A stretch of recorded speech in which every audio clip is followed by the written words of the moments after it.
¿Qué tal, hermanos? Buenas tardes, ¿cómo están? Gracias a los que ya se están conectando para nuestro estudio de esta tarde. Espero que todos se encuentren bien con el favor de Dios y vamos a continuar con nuestro estudio. Ya estamos en la segunda parte del libro, ya estamos adentrándonos en la segunda parte, estamos a la mitad de nuestros estudios, vamos al número 6. Ya hemos visto toda la organización del pueblo de Israel en el desierto y vamos a entrar a la parte, o estamos entrando ya en la parte de lo que empezó a causar los retrasos dentro del desierto, ¿verdad? Después de la duda de los espías y después de la rebelión tan tremenda de Coré que trajo consecuencias terribles para todo el pueblo y mucho temor, por supuesto. Dios tiene que afirmar todavía ciertas cosas. Están en el desierto, todavía no entran a la tierra prometida, no es la generación que va a entrar, pero Dios tiene que afirmar y establecer ciertas normas todavía, que son las que vamos a ver en los capítulos 17, 18 y 19. Si les parece, oramos y empezamos nuestro estudio. Padre, te damos muchas gracias por este tiempo. Gracias por esta tarde, Señor, y por permitirnos seguir estudiando este interesante libro de Números. Gracias, Señor, por lo que nos has estado enseñando. Gracias por todos estos principios que, aunque son parte de la historia de Israel, Señor, también son principios espirituales que aplican todavía en nuestras vidas. Muchas gracias por cada persona, por cada familia que está conectada, Señor, y que estarán viendo este video para que sea de bendición en sus vidas, Padre. Gracias por este tiempo. En nombre de Jesús. Amén y amén. Bueno, pues vamos a ver estos tres capítulos que son los que este, el Señor empieza a establecer eh, en la vida del desierto. Capítulo 17, déjeme ponérselos aquí, aquí está. En el capítulo 17 vamos a ver una historia muy, muy bonita, una historia y una lección muy importante acerca de cómo Dios confirma la autoridad sacerdotal de Aarón. Cuando vino la rebelión de Coré, quedó en manifiesto que el líder del pueblo, el que tenía la autoridad para guiar al pueblo, era Moisés, ¿verdad? Así lo estableció el Señor, y Coré, con todos sus 125 ayudantes, que eran levitas también, eran familia de Leví, pues fueron tragados por la tierra con sus familias y todas sus pertenencias. Y se establece la autoridad de Moisés como líder, como director de todo el proyecto que estaban llevando a cabo. En este capítulo 17, lo que Dios les confirma y lo que Dios les deja muy en claro es que el sacerdocio, la parte sacerdotal, no la parte de dirección, sino la parte sacerdotal, se le estaba confiando a Aarón y a la familia de Aarón por sus generaciones. Y vamos a ver cómo fue este tema. En el capítulo 18 vamos a ver acerca de la información de la manutención de los levitas, y en el capítulo 19 vamos a hablar acerca de los ritos de la purificación. Así es que, si van conmigo al capítulo 17, dice, y vamos a hablar acerca del sacerdocio de Aarón en este capítulo. Luego habló Jehová a Moisés diciendo: habla a los hijos de Israel y toma de ellos una vara por cada casa de los padres, de todos los príncipes de ellos 12 varas conforme a las casas de sus padres, y escribirás el nombre de cada uno sobre su vara, y escribirás el nombre de Aarón sobre la vara de Leví, porque cada jefe de familia de sus padres tendrá una vara, y las pondrás en el tabernáculo de reunión delante del testimonio, es decir, del arca del pacto, delante del arca del testimonio, donde yo me manifestaré a vosotros. Y florecerá la vara de aquel varón que yo escoja, y haré cesar de delante de mí las quejas de los hijos de Israel con que murmuran contra vosotros. Y Moisés habló a los hijos de Israel y todos los príncipes de ellos le dieron varas, cada príncipe por las casas de sus padres una vara, en total 12 varas, más la vara de Aarón estaba entre las varas de ellos, es decir, eran 13 varas. Recordemos que Leví como tribu no era contado entre las 12 tribus, por lo que vamos a ver y a recordar otra vez en el capítulo siguiente. Leví no se contaba como una tribu, solamente las otras 12 tribus. La de José, recordemos que era una sola tribu José, pero se divide en dos de sus hijos, Efraín y Manasés, para quedar 12 tribus más la tribu de Leví, que ellos no eran contados como una tribu, sino que en cada parte del campamento había levitas que les iban a ayudar. Y Moisés puso las varas delante de Jehová en el tabernáculo del testimonio. Ahora, aquí, hermanos, es muy interesante recordar y establecer esto. Dios ha puesto autoridades, tanto civiles como eclesiásticas, alrededor de nosotros.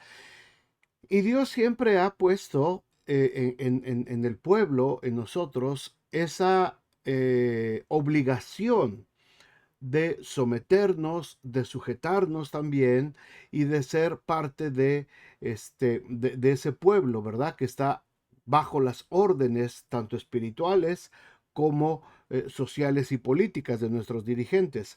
Por supuesto que hay un pretexto, ¿no? O hay una causa por la cual nosotros no debemos de obedecer a esas autoridades, siempre y cuando nos manden a hacer algo en contra de lo que la palabra de Dios establece o actuar en contra de Dios. Tal es el caso, por ejemplo, de Daniel, ¿verdad? Daniel era un hombre que oraba, Daniel era un hombre que honraba al rey, era su servidor, estaba en la corte, él era parte de la política del reino, del rey Darío, ¿verdad? Y Daniel oraba 3 veces al día, pero sobre su lealtad al rey estaba la lealtad a Dios. Así es que cuando el rey mandó que nadie orara a nadie más que a él mismo, como si fuera él Dios, Daniel se rebeló. Ahora, él dejó de obedecer al rey. ¿Por qué? Porque le estaba mandando que quebrara su deseo de honrar solamente a Dios. Ahí es donde nosotros nos rebelamos a veces en contra de las autoridades cuando nos piden que hagamos algo que va en contra de la palabra de Dios. Lo mismo en la iglesia. Dios ha puesto líderes, pastores, gente que va delante de nosotros, pero cuando nosotros podemos discernir, y por eso es tan importante que los cristianos maduren, que los cristianos tengan convicción, que tengan los cristianos una formación ética para saber cuando un pastor está haciendo algo en contra de la palabra de Dios, cuando les está enseñando algo que es contrario a la escritura, cuando quiere usarlos para manipularlos o para hacerse rico, para adquirir poder solamente, control sobre la gente.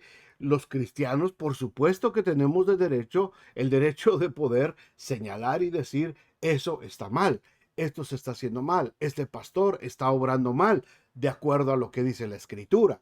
Así es que Dios nos manda que nos sujetemos y que seamos obedientes, ¿verdad?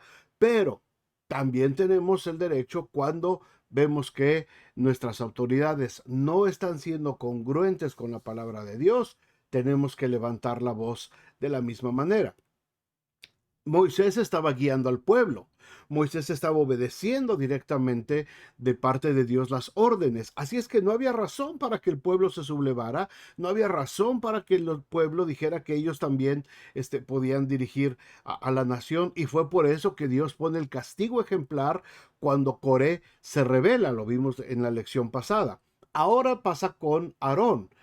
Muchos de los levitas también que habían participado de esa revuelta y que estaban inquietos y que tenían dudas de que como somos levitas, pues también tenemos derecho al sacerdocio y todo esto, Dios tiene que dejarles muy en claro que el sacerdocio Dios lo había designado a Aarón y a su familia y fuera de ellos nadie más tenía la oportunidad, el privilegio de servir dentro del tabernáculo. Solamente ellos, con temor, con temblor, con mucha precaución, con mucho cuidado, con mucha excelencia, tenían que ministrar dentro del tabernáculo. No cualquiera tenía esa responsabilidad ni ese privilegio. Así es que para demostrar esto, Dios le dice a Moisés que le diga a cada uno de los 12 príncipes que traigan una vara. No especifica de qué tipo de árbol. Traigan una vara. Y todos trajeron su vara, ¿verdad? Se les escribió el nombre de cada uno, ¿verdad? A las varas. Esta es la vara de Rubén, esta es la de Judá, esta es la de Simeón, esta es la de Neftalí, la de Aser, la de Gad, la de Efraín, la de Manasés, todas las varas. Y le dijo Dios a Moisés que también Aarón traiga una vara, y en su vara también escríbele ahí Aarón. No le vas a escribir Leví, porque no es la tribu de Leví. No se trata de toda la tribu de Leví, se trata de Aarón solamente. Así es que no decía su vara tribu de Leví, decía Aarón, solamente la familia de Aarón. Y entonces se pone las 13 varas enfrente del arca del testimonio. Se abre el tabernáculo, se abren las cortinas, ahí está el arca del testimonio, y enfrente del arca del testimonio se forman las varas. ¿Qué es lo que sucede cuando estas varas son puestas ahí? Al día siguiente, es decir, en una sola noche. Vamos a ver lo que dice la escritura, versículo 8. Dice, al día aconteció que al día siguiente, solamente pasó una noche, eso fue un día, y al día siguiente vino Moisés al tabernáculo del testimonio, y he aquí que la vara de Aarón de la casa de Leví había reverdecido y echado flores y arrojado renuevos y producido almendras. Lo que representa aquí, hermanos, este milagro, porque fue un milagro que se hizo, representa la autoridad que Dios le estaba confirmando a Aarón. Y todos tenían que ver qué es lo que iba a suceder. Así es que no solamente Dios había confirmado la autoridad de Moisés, sino que ahora confirma la autoridad sacerdotal. Ahora, es interesante ver lo que dice aquí este versículo, lo que pasó en una sola noche. Era una vara, probablemente la vara estaba seca. Y en esa primera noche dice que reverdeció, o sea, se llenó de vida la vara, ¿verdad? Otra vez volvió a tener savia por todo su tallo, y reverdeció. Pero no solamente reverdeció, sino que dice que también echó flores. Ya tenía ramitas y tenía flores. No solamente echó flores, sino que ya prácticamente era un arbolito. Ya tenía, dice, renuevos. Ya tenía esa vara. Estaba lista para que se extrajeran de ella esos renuevos y se sembraran para tener también otros árboles. Y dice que había producido también fruto. Ya había almendras en esa vara. Esas varas, hermanos, no se sembraron en la tierra. Esas varas solamente se pusieron delante del arca del testimonio. Solamente se pusieron ahí, y al día siguiente la vara de Aarón había reverdecido, había producido flores, tenía renuevos y había producido almendras. Es decir, era una vara de almendro. Era una vara de almendro. Este, este, este dato es muy interesante, hermanos. Es muy interesante porque el almendro es el primer árbol en tiempo ya de primavera, es el primer árbol que empieza a dar fruto. De todos los árboles que empiezan a dar sus frutos durante la primavera, verano, el almendro siempre es El primero que da frutos es el que va por delante siempre dando el fruto que se necesita. Y esto es muy interesante cuando vemos también el llamamiento del profeta Jeremías en Jeremías capítulo 1, versículo 11. Si quieren acompañarme ahí, por favor. Dice Jeremías 1:11, la palabra de Jehová vino a mí diciendo, ¿qué ves tú, Jeremías? Y dije, veo una vara de almendro. Y me dijo Jehová, bien has visto, porque yo apresuro mi palabra para ponerla por obra. El árbol de almendras, el almendro, se le conoce normalmente en estas regiones del mundo como el despertador, porque es el primero que empieza a florecer, es el primero que empieza a dar frutos. No es casualidad, hermanos, que Aarón escoge una vara de almendro. Y no es casualidad que entre todas las varas de todas las tribus, la del almendro es la que inmediatamente empieza a dar frutos. ¿Por qué era tan importante que la vara de Aarón diera fruto? Era, por supuesto, lo más importante confirmar el sacerdocio, confirmar lo que Dios había ya establecido con Aarón y con toda su familia, que ellos iban a ser los que iban a estar dando ese servicio dentro del tabernáculo, el servicio dentro de lo que iba a ser la reunión sacerdotal, solamente la familia de Aarón. Pero es una vara de almendro la que florece primero. ¿Por qué? Porque primero, hermanos, siempre tiene que ir la parte espiritual en nuestras vidas. Toda la nación tenía que ir primero por el lado espiritual. Era lo primero que tiene que florecer. Podemos tener planes en nuestras vidas, podemos tener proyectos en nuestras vidas, podemos tener planes para nuestra familia, nuestros hijos pueden estar planeando sus vidas y queriendo hacer sus planes de vida, hermanos, pero lo primero que tiene que florecer siempre en nuestras vidas, en medio de nuestras familias, es la parte espiritual. Eso significa la vara de almendro. Eso es lo que significa lo que Dios le mostró a Jeremías. Jeremías era un jovencito. Jeremías era todavía probablemente un adolescente cuando Dios lo llama. Y ahí en su adolescencia, en su temprana juventud, Jeremías, inmediatamente la primera visión que le muestra Dios es una vara de almendro, un almendro.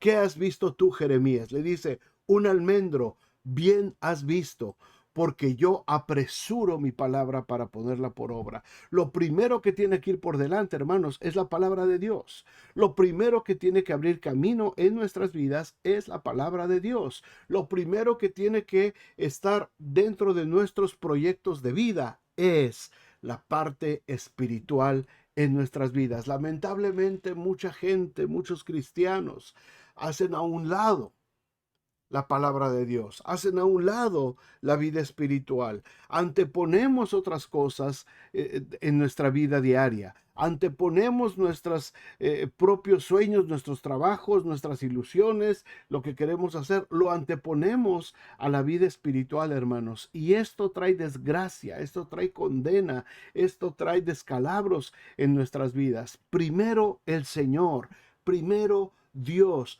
primero el almendro, antes de que florezca todo lo demás, antes de que todos los frutos de tu vida empiecen a aparecer, primero el almendro de la palabra de Dios, primero lo que está poniendo el Señor. Entonces dijo en el versículo 10, regresamos a Números 17, y Jehová dijo a Moisés, vuelve la vara de Aarón delante del testimonio para que se guarde por señal a los hijos rebeldes y hará cesar sus quejas de delante de mí para que no mueran. Bueno, en el versículo anterior, el 9 dice, entonces sacó Moisés todas las varas de delante de Jehová a todos los hijos de Israel y ellos las vieron y tomaron cada uno su vara seca, ¿verdad? Todos sacaron su varita seca, pero la de Aarón, la vara de almendro, quedó establecido que era la vara que se iba a poner. Así es que esa vara se guardó dentro del arca de la alianza, dentro del arca del testimonio, estaba precisamente esa varita de almendra. Y esa vara quedó ahí dentro de el arca del testimonio como un recordatorio para que se acordaran siempre que Dios había confirmado a Aarón para que fuera el jefe de los sacerdotes. Dice, hizo Moisés como le mandó Jehová, así lo hizo. Entonces los hijos de Israel, esta es la respuesta de los hijos de Israel. Bueno, después de lo que vieron que pasó con Coré, hermanos, y después de que les dan sus varas secas, hasta yo hubiera tenido miedo, quizás, ¿verdad? Ya Coré, se lo tragó la tierra con toda su familia, y ahora mi vara salió seca, ¿qué es lo que me espera? Entonces los hijos de Israel hablaron a Moisés diciendo, he aquí nosotros somos muertos, perdidos somos, todos nosotros somos perdidos. Cualquiera que se acercare, el que viniera al tabernáculo de Jehová, morirá. ¿Acabaremos por perecer todos? Les dio miedo, les dio temor por lo que habían visto unos días antes con Coré, y ahora estaban viendo que sus varas no habían reverdecido. Sin embargo, no era el plan de Dios destruirlos, solamente el Señor quería enseñarles y confirmar que Aarón y su familia eran los encargados del sacerdocio, solamente ellos, como vamos a ver ahorita en el siguiente capítulo. Ahora, antes de pasar al siguiente capítulo, solamente pensemos en esto, hermanos. Esta gente, al final, después de lo que pasó, tuvieron miedo, tuvieron temor de acercarse al tabernáculo. Cualquiera que se acerque al tabernáculo de Jehová morirá. ¿Acabaremos por perecer todos? Y creo que aquí, hermanos, tenemos que reflexionar nosotros. Por supuesto, no estamos en ese momento, no estamos en esa circunstancia, no estamos en el tabernáculo del desierto, no tenemos el arca del testimonio delante de nosotros, pero tenemos algo mucho más preciado y algo mucho más valioso que un arca de madera forrada de oro. Tenemos al Espíritu Santo de Dios cada vez que nosotros nos acercamos al Señor. Y mi pregunta y la reflexión en este capítulo, hermanos, es, ¿acaso hemos perdido el temor de acercarnos al tabernáculo del Señor? Ciertamente la Biblia dice que nos acerquemos confiadamente al trono de la gracia para hallar el oportuno socorro. Y gracias a Dios porque el velo del templo se rasgó en dos y ahora nosotros tenemos entrada directa a la presencia de Dios, que antes era imposible lograrlo. Gracias al sacrificio de Cristo, gracias al Espíritu Santo de Dios en nosotros. Pero ¿no será, hermanos, que es tan familiar para nosotros ya el entrar a la presencia de Dios? ¿Nos es tan cómodo entrar a la presencia de Dios que quizás hemos perdido ya el temor, el temor de hacer las cosas mal delante de Dios, el temor de fallarle a Dios? Eso no debe de cambiar. Eso no debe de cambiar. Esta gente, ellos tenían esta conciencia, ellos estaban pensando, cualquiera que se acerque ahora al tabernáculo va a morir. ¿Acaso vamos a perecer todos nosotros? Creo que estamos llegando, hermanos, y tomando nosotros la presencia de Dios como algo demasiado ligero, como algo demasiado familiar, y no le estamos dando la importancia que deberíamos y no estamos teniendo el temor que debemos de tener cuando nos acercamos a la presencia de Dios, ya sea en oración, en adoración, en cántico, en lectura de la palabra. Quizás lo estamos haciendo ya de manera descuidada, de manera indiferente. A lo mejor estamos en nuestras reuniones, en nuestros cultos, en nuestros servicios, donde estamos en la presencia de Dios adorando, y quizás estamos de una manera totalmente descuidada haciendo lo que tenemos que hacer. No solamente los que están al frente, la familia de Aarón, como dice aquí, sino toda la iglesia, todo el pueblo. Ahora todos estamos, en la presencia de Dios. Ahora todos tenemos el Espíritu Santo de Dios en nuestras vidas. ¿No será, les dejo esta reflexión para cada uno de nosotros, hermanos, no será que estamos perdiendo el temor de acercarnos a la presencia de Dios, el temor de acercarnos al tabernáculo? No aquel que echa humo ni al del monte Sinaí, sino al monte de Sión, como dice el libro de Hebreos, donde están las alabanzas y la adoración a Dios. Pero aún así, debemos de tener temor de poder estar en la presencia del Señor. Bueno, capítulo 18, seguimos en esto. Dios confirma a Aarón, capítulo 17, Dios confirma a través del milagro de la vara, del shaquet, de almendro, que Aarón es el que tiene la prioridad. Y ahora les da instrucciones a todos los demás levitas. ¿Qué va a pasar con ellos? Vamos a verlo, Números capítulo 18. Jehová dijo a Aarón: tú y tus hijos, la casa de tu padre contigo, llevaréis el pecado del santuario, y tú y tus hijos contigo llevaréis el pecado de vuestro sacerdocio. Es decir, ellos tienen que ser responsables de presentarse puros, sin mancha delante de Dios, de santificarse para poder estar en la presencia de Dios de la manera como Dios lo había establecido. Y a tus hermanos también, la tribu de Leví, la tribu de tu padre, haz que se acerquen a ti y se junten contigo, y te servirán. Y tú y tus hijos contigo serviréis delante del tabernáculo del testimonio. Fíjense cómo es aquí la organización. Todos los levitas te van a servir a ti como sacerdote. Ellos van a estar para que te ayuden a ti, están a tu servicio, y tú vas a servir en el tabernáculo del testimonio, delante del tabernáculo del testimonio, y guardarán lo que tú ordenes y el cargo de todo el tabernáculo, mas no se acercarán a los utensilios santos ni al altar, para que no mueran ellos y vosotros. Se juntarán pues contigo y tendrán a cargo el tabernáculo de reunión en todo el servicio del tabernáculo. Ningún extraño se ha de acercar a vosotros. Inmediatamente Dios pone una barrera de protección, hermanos, alrededor del tabernáculo. Ahora, no es que Dios estaba protegiendo las cortinas y los jarros y los vasos y los utensilios, sino que esto representaba la santidad, esto representaba la pureza de Dios. Si no se guardaba de esa manera, hermanos, el pueblo lo iba a tomar a la ligera, al pueblo no le iba a importar, el pueblo, que después pasó muchas veces, ¿verdad? A lo largo de la historia, le daban poca importancia. Por eso Dios les tiene que decir de esta manera. Tienen que tener mucho cuidado cómo presentan el sacrificio, cómo presentan las ofrendas, cómo se presentan delante y cómo ministran delante del testimonio. Hermanos, esto nuevamente para nosotros tiene que ser algo importantísimo en nuestras iglesias, en nuestras congregaciones.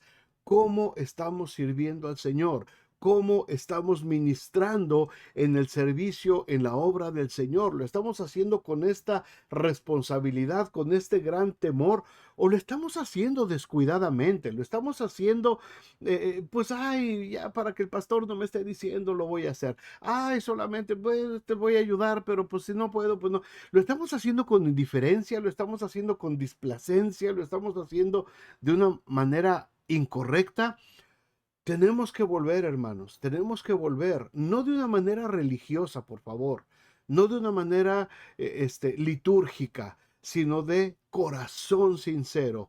Lo que Cristo hizo por nosotros, hermanos, es mucho más que lo que había en esa arca del testimonio, y mucho más que lo que había detrás de esas cortinas y utensilios en ese tabernáculo. Lo que Cristo ha hecho por nosotros vale mucho más y merece mucho más respeto, merece mucho más devoción, mucho más cuidado al hacer las cosas que el Señor nos ha mandado. Y tendréis el cuidado del santuario y el cuidado del altar, para que no venga más la ira sobre los hijos de Israel, porque he aquí yo he tomado a vuestros hermanos los levitas de entre los hijos de Israel, dados a vosotros en don de Jehová. Fíjense qué bonita palabra, hermanos.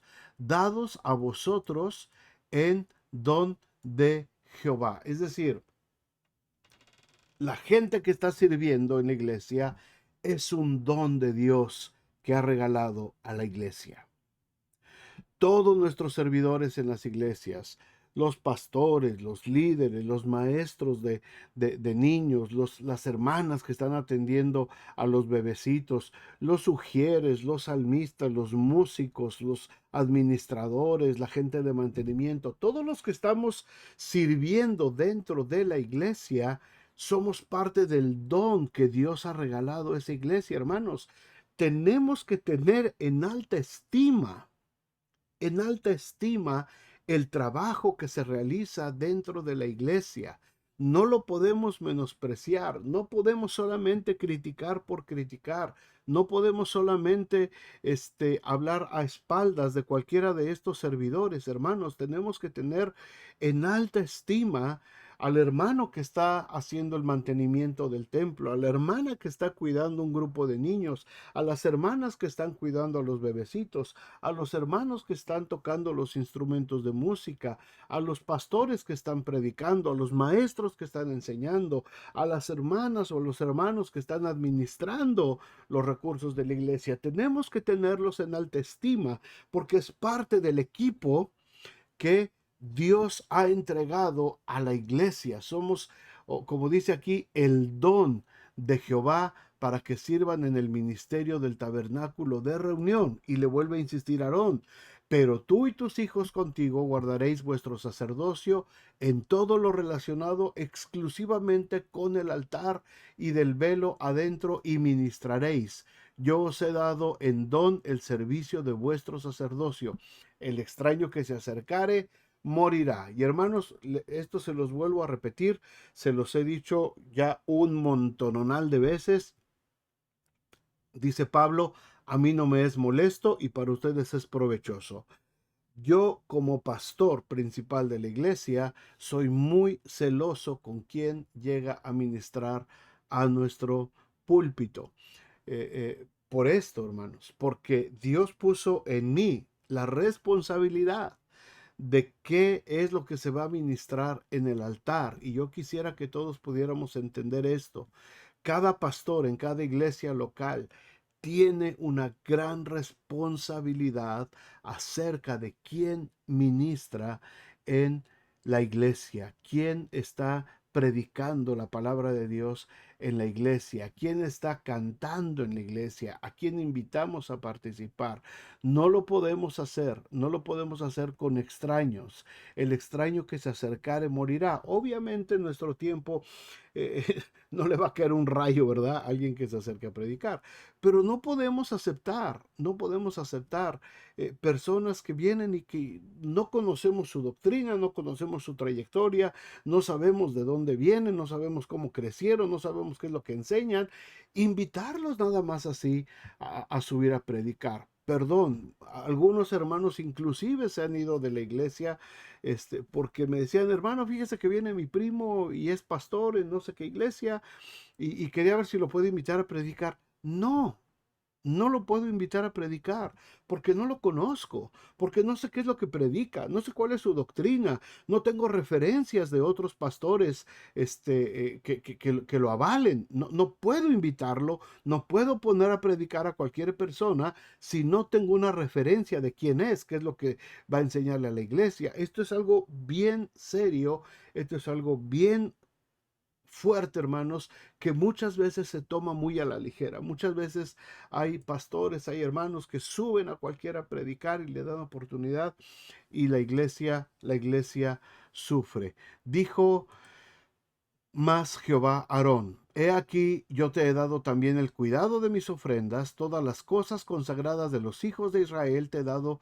por razón de la unción y a tus hijos por estatuto perpetuo, para siempre. Esto será tuyo de la ofrenda de las cosas santas reservadas del fuego. toda ofrenda de ellos, todo presente suyo, toda expiación por el pecado de ellos y toda expiación por la culpa de ellos que me han de presentar será cosa muy santa para ti y para tus hijos. En el santuario la comerás, todo varón comerá de ella, cosa santa será para ti. Y a lo largo de todo lo que resta del capítulo le empieza a dar instrucciones acerca de las ofrendas, acerca de los diezmos. Los diezmos Dios los establece y le dice que tienen que esos diezmos ser para, para los levitas.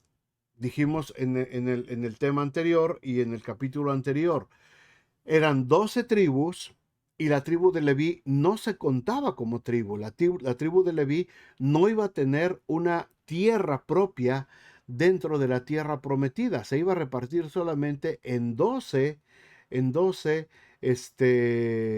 regiones, y la tribu de Leví no tenía una propiedad como tal, sino que en cada una de las 12 tribus tenían que designar ciudades y lugares para los levitas, para que hubiera quien les enseñara la palabra de Dios, para que hubiera quien los ministrara, para que hubiera quien estuviera velando por ellos de manera espiritual. Y todas las tribus estaban obligadas a traer sus ofrendas, sus diezmos a estos levitas para que ellos se mantuvieran de ahí, para que ellos tuvieran su manutención de ahí. En el Nuevo Testamento es exactamente lo mismo. Pablo habla acerca de esto, ¿verdad? De que no pondrás bozal al buey que trilla y el obrero es digno de su salario.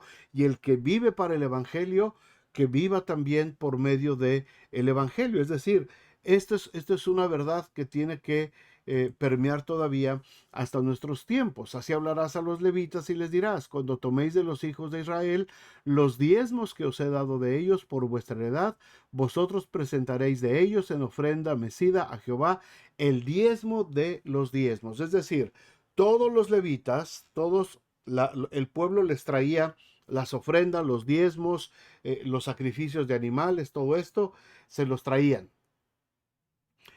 a los levitas. Y todos los levitas, todas las familias de los levitas, de esos diezmos que recibían, tenían que apartar también ellos su propio diezmo. ¿Por qué? Porque nosotros los siervos de Dios, los pastores, somos los primeros que tenemos que diezmar.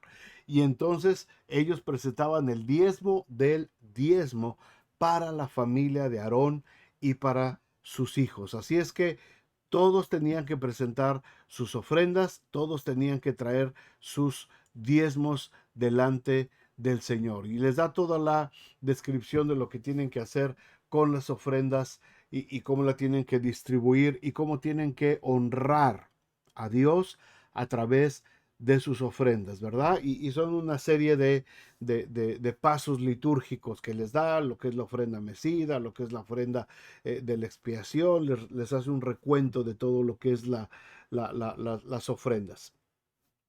Y de esa manera pasamos al capítulo 19. Fíjense lo que dice el capítulo 19. Es un capítulo muy, muy interesante donde acá está. Dice: Jehová habló a Moisés y a Aarón diciendo, y aquí hay algo bien, bien importante. Esta es la ley acerca de la purificación. Y déjenme leerlo para que entendamos un poquito de qué se trata esto. Esta es la ordenanza de la ley que Jehová ha prescrito diciendo: di a los hijos de Israel que te traigan una vaca alazana, un animal, una res, en la cual no haya falta, es decir, que esté sana, que esté muy bien, sobre la cual no se haya puesto yugo, que no haya sido usada para arar la tierra, que no haya trabajado, nuevecita la vaca, es decir, no esté usada, no tenga nada, 0 millas la vaca. Y le darás a Eleazar el sacerdote, y él sacará la vaca fuera del campamento y la hará degollar en su presencia. O sea, él tiene que atestiguar que es la vaca que le trajeron, la vaca especial, y la va a degollar enfrente de él, ¿verdad? Y Eleazar el sacerdote tomará de la sangre con su dedo y rociará hacia la parte delantera del tabernáculo de reunión con la sangre de ella 7 veces, indicando que es la vaca. Yo confirmo, aquí estoy echando la sangrecita, yo confirmo que esta es la vaca perfecta que nos trajeron. Y fíjense lo que sigue. Hará quemar la vaca ante sus ojos, su cuero, su carne, su sangre, inclusive el estiércol, hará quemar.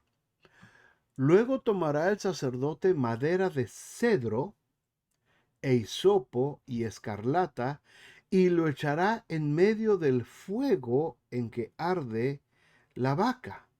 Cedro, hisopo y escarlata, que era un color, ¿verdad?, que salía de la mezcla de varias hierbas. El sacerdote lavará luego sus vestidos, lavará también su cuerpo con agua, se da un buen baño, ¿verdad? Se tiene que bañar bien, bien, bien, lavar su ropa, ponerse ropa limpia. Y después entrará en el campamento y será inmundo el sacerdote hasta en la noche. Es decir, al entrar al campamento, aunque ya vengo bañado y lavado y con mi ropa limpia, no puedo entrar al tabernáculo, no puedo tocar nada hasta en la noche. Asimismo, el que la quemó, el que quemó la vaca, lavará sus vestidos en agua, también lavará en agua su cuerpo y será inmundo hasta en la noche. Es decir, nadie se me puede acercar, ni yo puedo tocar a nadie hasta en la noche. Fíjense nada más, hermanos, déjenme decirles, esto es un manual de esterilización. Estamos hablando del desierto, estamos hablando de 3000 años atrás. Y Dios les está dando, hermanos, un manual de esterilización. Es lo que les está dando a todos ellos. Y un hombre limpio, es decir, los dos primeros ya están en el campamento, entonces tiene que venir un hombre limpio, lavado, purificado, todo esto, recogerá las cenizas de la vaca, las pondrá fuera del campamento en un lugar limpio y las guardará la congregación de los hijos de Israel para el agua de purificación. Es una expiación, se los pone el Señor como una expiación. Y el que recogió las cenizas de la vaca lavará sus vestidos y será inmundo hasta la noche, y será estatuto perpetuo para los hijos de Israel y para el extranjero que mora entre ellos. El que tocare cadáver de cualquier persona será inmundo por 7 días. Cuarentena. Cuarentena, toqué el cadáver de una persona, no sé de qué murió, pero ya se murió y al momento de morir está generando toxinas y está generando putrefacción. Si lo toco, me contamino. Hay virus. Y entonces, si yo sigo, no me voy del campamento, si no me salgo esos 7 días, voy a ser un contagiadero dentro del campamento que se acaba toda la nación. ¿Se dan cuenta? ¿Se dan cuenta de esto tan importante que el Señor marca? El que tocare cadáver de cualquier persona será inmundo 7 días. ¿Por qué 7 días? Se los he dicho antes. Porque biológicamente sabemos que la vida de un virus, la vida activa, es de 7 días, ¿verdad? Las consecuencias, los síntomas pueden perdurar, pero la vida activa de un virus, en general, de todos los virus, es de 7 días. Por eso el Señor le está diciendo, el que toque un cuerpo muerto va a ser inmundo por 7 días. Al tercer día se purificará con aquella agua, y al séptimo día será limpio, y si al tercer día no se purificare, no será limpio al séptimo día. ¿Qué sucedió aquí? Las cenizas de la vaca, hermanos, las cenizas de la vaca, que traían ya cenizas de cedro, traían cenizas de escarlata y traían las otras cenizas, todo revueltito ahí, del hisopo, todo revuelto, ya todas las cenizas se mezclaban con agua. Y todo el que tocaba un cadáver al tercer día, si ustedes se acuerdan, acabamos de pasar la pandemia. ¿Y qué fue lo que tanto nos dijeron hasta el cansancio en las noticias? Por todo lo decían. Los síntomas te van a aparecer, por lo general, al tercer día, ¿verdad que sí? El DBC y todos los centros de atención médica y los médicos te decían, si te contagias, lo más probable es que los síntomas te aparezcan al tercer día. Y tienes que esperar por lo menos 7 días antes de tratar de hacerte una prueba a ver si sales positivo o negativo. Y lo ideal es esperar por lo menos 14 días, 2 semanas, para que ya no contagies a los demás. Y aquí dice, hermanos, al tercer día, esta persona tiene que ir a agarrar esa agua que está revuelta con las cenizas y limpiarse todo, purificarse. ¡Pum! Si ustedes buscan en artículos de salud, se van a dar cuenta que muchas civilizaciones antiguas, después de lo que pasó aquí en el desierto, los griegos, los romanos, los persas, los babilonios, los macedonios, muchos años y siglos después de lo que Dios está diciendo aquí, todos ellos utilizaron cenizas también, cenizas de animal, cenizas vegetales, cenizas de todo tipo, para esterilizar y para limpiar y para desinfectar. Al día de hoy, el mejor desinfectante que hay es a base de cenizas vegetales o de origen animal. Cenizas mezcladas con agua solamente es un excelente desinfectante. En muchos países actualmente, el día de hoy, se siguen usando cenizas mezcladas con agua como un poderoso desinfectante natural. Obviamente hoy los químicos han sustituido todo esto, pero esto por muchos siglos, hermanos, por muchos siglos, hasta la Edad Media, después de la Edad Media, todavía se seguía usando esta misma fórmula que Dios le dio a Aarón para que se mantuviera la salud adentro del campamento. Ahora, yo quiero que ustedes junto conmigo dimensionemos este tema, hermanos, porque muy importante. Dios estaba preocupado por la salud del pueblo.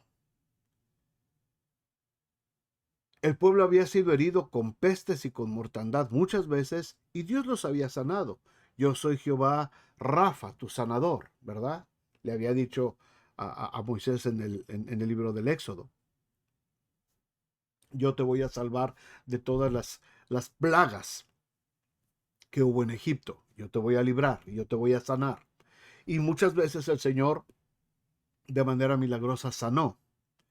Pero aquí les está dando un principio, hermanos, de sanidad, un principio de salubridad, de limpieza, de asepsia, de esterilización que debían de observar para evitar estar cayendo en enfermedades constantes. Y esto para nosotros, hermanos, más que un asunto solamente espiritual, lo tenemos que ver como un asunto práctico. Quiere decir que Dios nos ha dado, hermanos, inteligencia, Dios nos ha dado armas y Dios ha permitido a partir de aquí, a partir de estas cenicitas mezcladas con agua, vas a moler la vaca, la vas a hacer cenizas a toda la vaca completa, hasta con su estiércol, lo vas a hacer cenizas y la vas a revolver con agua y esa agua al tercer día, después de que te hayas contaminado al tocar un cadáver o algo, en ese momento te vas a esterilizar, te vas a desinfectar y vas a estar ahí por unos días y entonces puedes entrar para que no traigas mortandad a todo el resto del pueblo en el campamento. Hermanos, esto nos tiene que hablar a nosotros como padres también de tener mucho cuidado con la salud de nuestros hijos. Hermanos, si Dios estaba proveyéndoles a ellos este recurso de sanidad, de salubridad, de evitar enfermedades, de evitar contaminación dentro de ellos. En el campamento, creo que nosotros ahora, 3000 años después, con todas las ventajas y con toda la ciencia que el Señor ha permitido que se desarrolle, tenemos que ser bastante diligentes y bastante sabios de obedecer las cosas, las reglas básicas de higiene que tenemos que observar.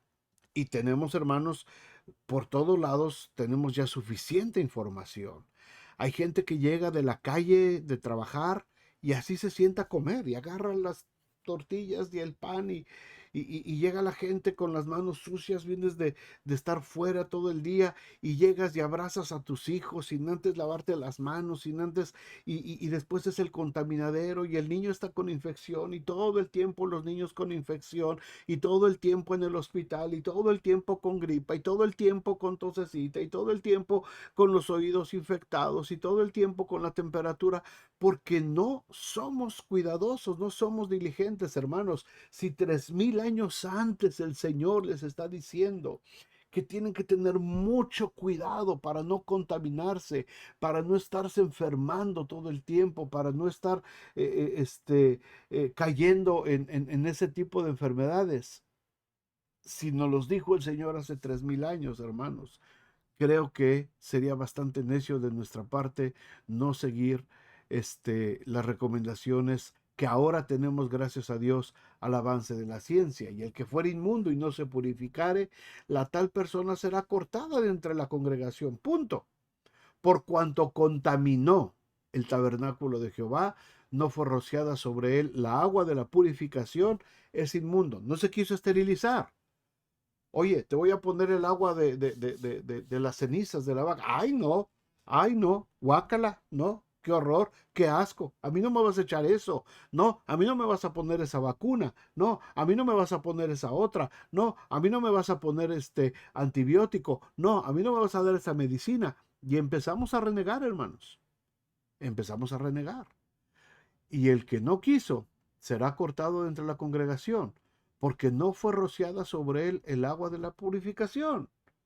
No quiso tomar los remedios, no quiso ser parte de la sanidad que el Señor le estaba dando. Les será estatuto perpetuo. También el que rociar el agua de la purificación lavará sus vestidos para que no se contamine. Y el que tocar el agua de la purificación será inmundo hasta la noche. Y todo lo que el inmundo tocare será inmundo, y la persona que lo tocare será inmunda también hasta la noche. Hermanos, estos principios de limpieza física, de limpieza, de asepsia, de esterilización, es increíble cómo nuestro Dios hace 3000 años, en medio del desierto, en medio del pueblo, aún ahí, el Señor estuvo teniendo provisión para la gente en este sentido, hermanos.